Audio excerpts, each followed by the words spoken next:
ایک مرتبہ پھر آپ کو ARY ڈیجیٹل نیٹ ورک پر ضیوف الرحمان خصوصی ٹرانسمیشن حج کے موقع پر خوش آمدید کہتا ہوں. ناظرین کرام، ابھی ہمیں جوائن کیا ہے ہمارے بہت ہی قابل احترام ہیں، خطیب اہل سنت ہیں اور قائم مقام امیر تھے، اب دوبارہ سے نائب صدر ہو گئے ہیں، کیونکہ جب صدر صاحب تشریف لے جاتے ہیں تو آپ قائم مقام امیر ہو جاتے ہیں. نائب امیر ہیں جماعت اہل سنت سندھ، بہت ہی قابل احترام، بہت ہی پیارے. کافی دنوں کے بعد آج ان سے ملاقات ہوئی ہے، لیکن ان کو دیکھتے ایک تازگی کا احساس خود بخود وجود کے اندر بیدار ہو جاتا ہے. علامہ سید حمزہ علی قادری صاحب، السلام علیکم. وعلیکم السلام ورحمۃ اللہ وبرکاتہ. حضرت سب سے پہلے تو حرمین شریفین کی یاد کے ساتھ جی، حرمین شریفین سے جو لوگوں نے آپ کے لیے سلام بھیجا ہے وہ امانت آپ تک پہنچانا چاہتا ہوں. اور اتنی روحانی خوشی ہوتی ہے کہ ہر حاجی اور ہر عمرہ کرنے والا جب ملتا ہے تو آپ کے لیے اور آپ کی ٹیم کے لیے الحمدللہ دعا گو ہے. اللہ تعالیٰ آپ کی خدمات کو بھی فرمائے. بہت شکریہ، بڑی مہربانی. اور تشریف فرمائے ساتھ ہی ساتھ میں نے جیسا کہ پہلے آپ کو بتایا تھا وقفے میں بھی ہمارے ساتھ تھے خطیب اعظم ممتاز عالم دین مولانا محمد شفیع اکاڑوی رحمہ اللہ تعالیٰ کے صاحبزادے سواد اعظم اہل سنت حقیقی کے سربراہ مولانا اکاڑوی اکیڈمی العالمی کے سربراہ علامہ ڈاکٹر کوکب نورانی اکاڑوی صاحب. ایک مرتبہ پھر آپ کو خوش آمدید. شکریہ. ناظرین کرام، آپ کے سوالات کا سلسلہ جاری ہے اور ایک دو کالز تو پروگرام میں شامل کرتے ہیں، لیکن ایک سوال بڑا دلچسپ آیا ہوا ہے اور علامہ صاحب کی موجودگی کا فائدہ اٹھاتے ہوئے ان سے سوال بھی کروں گا اور لوگوں نے پوچھا ہے. لیکن پہلے میں کالز کی طرف بڑھتا ہوں. السلام علیکم. السلام علیکم سر. وعلیکم السلام جی، کون صاحب بات کر رہے ہیں؟ ڈاکٹر صاحب کیسے ہیں آپ؟ خیریت سے ہیں؟ الحمدللہ، آپ ٹھیک ہیں؟ میں بہاولپور سے سہیل خاکمانی بات کر رہا ہوں. جناب فرمائیے.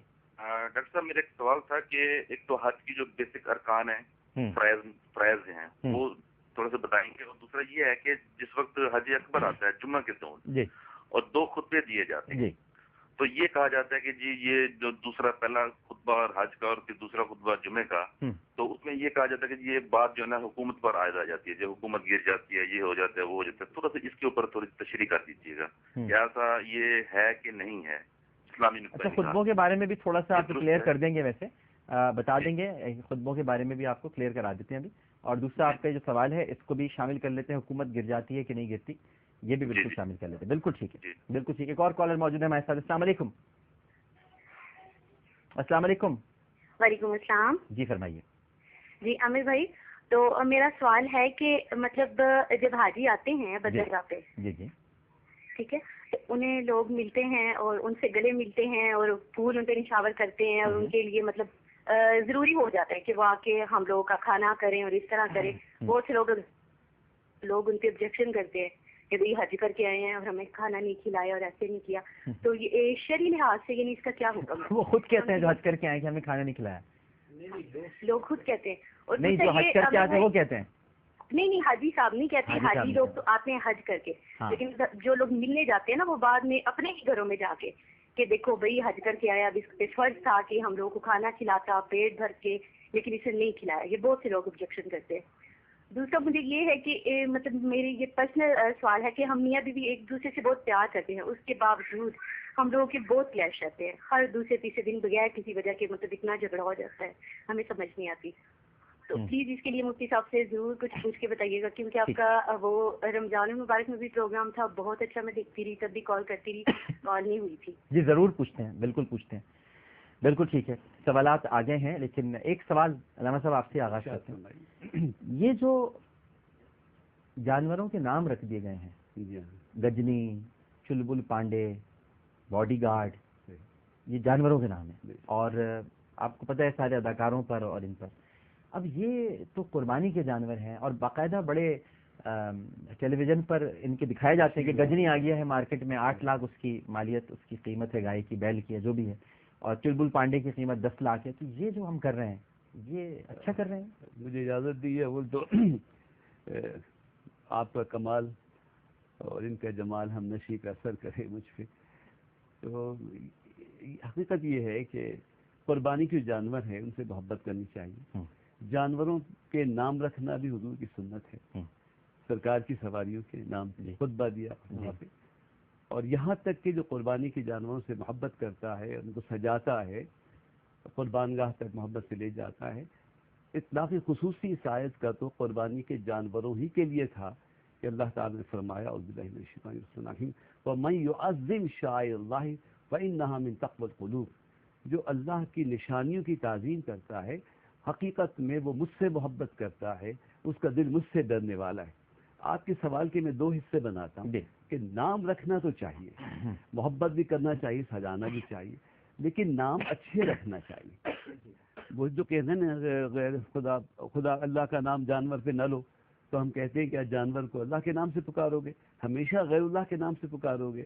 راجا رانی رکھیے جی، حضور صلی اللہ علیہ وسلم نے ایک دراز گوشت کا نام تبدیل بھی کروایا۔ سرکار تو اللہ اکبر رسول کائنات ہیں، رسول الخلق کافہ، ساری مخلوق کے رسول ہیں۔ تو ایک جگہ دراز گوشت کھڑا تھا، تو حضور صلی اللہ علیہ وسلم کی طرف سے محبت عقیدت سے دیکھا، سر جھکائے تشریف لے گئے، تو آپ نے اس سے نام پوچھا، اس سے نام بتایا۔ حضور نے کہا نہیں، یہ تمہارا یہ نام نہیں، تمہارا یہ نام ہونا چاہیے۔ تو نام بھی تو رکھنا ٹھیک ہے، لیکن اب اس پر کافرانہ نام رکھے جائیں، اداکاروں کے نام رکھے جائیں، یہ تو اس شاعر کی توہین ہے۔ قربانی تو تقرب کا ذریعہ ہے نا، تو تقرب کیسے حاصل کریں گے یہ برے نام رکھ کر؟ یہ جو تقرب میں تین چیزیں ہوتی ہیں، ایک ہوتا ہے جو قریب ہونا چاہتا ہے، اور ایک وہ جس سے قریب ہونا چاہتا ہے، اور ایک وہ چیز جو وسیلہ بنتی ہے قربت کا۔ تو جو چیز وسیلہ بنتی ہے قربت کا، وہ تو ذات نہیں ہوتی جس کی قربت چاہتے ہیں، لیکن اس وسیلے کو اتنا ہی مقدس و پاک و صاف ہونا چاہیے کہ آپ کو اس کی قربت نصیب ہو جائے۔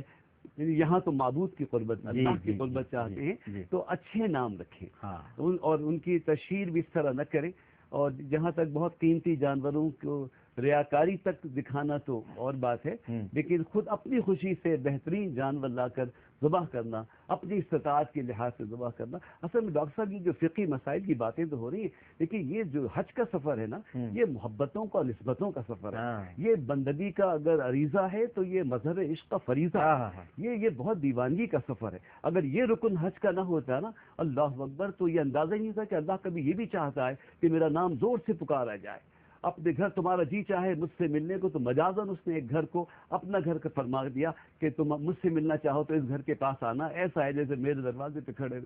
یہ عرفات میں آج جو قیام اللہ اکبر اللہ اکبر، اتنی عظیم وحدت ہے، اور ہر شخص تنہا اپنے رب کے حضور حاضر ہے۔ وہ جو فرمائے کہ مناسک، اور یہ ارینا مناسک ہے نا، وتب علینا انک التواب الرحیم، صرف حج کے مناسک ہی نہ سیکھیے، اس دعا میں یہ بھی ہے کہ یا اللہ میری توبہ کو قبول فرما۔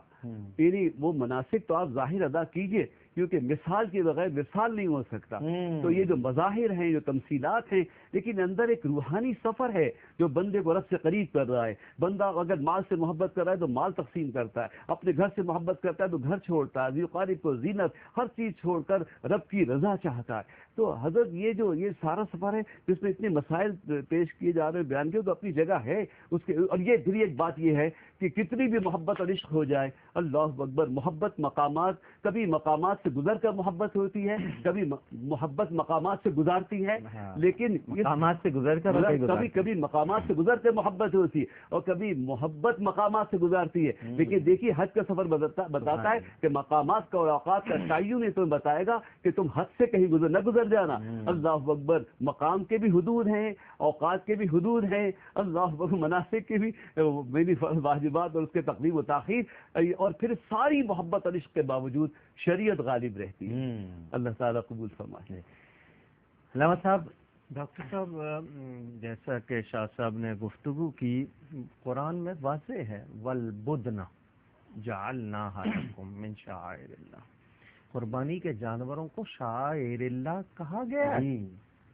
اب اس کے بعد پوچھنے کی بھی گنجائش نہیں رہتی کہ ان کے نسبت کسی ایسے لفظ سے کر دی جائے جو نہ تو اخلاق قبول کرے نہ دین قبول کرے، اور جو خدا کے باغی ہوں ان سے نسبت۔ جی ہاں، تو یہ جو کر رہے ہیں یہ گستاخی ہے، ان کو احساس نہیں ہے، یہ گستاخی ہے، اور اس گستاخی سے ان کو بجائے کسی فائدے کے شدید نقصان ہو سکتا ہے۔ یعنی وہ اتنے گناہگار ہوں گے کہ انہیں احساس نہیں، تو ایسی غلطی نہیں کرنی چاہیے۔ ٹھیک ہے۔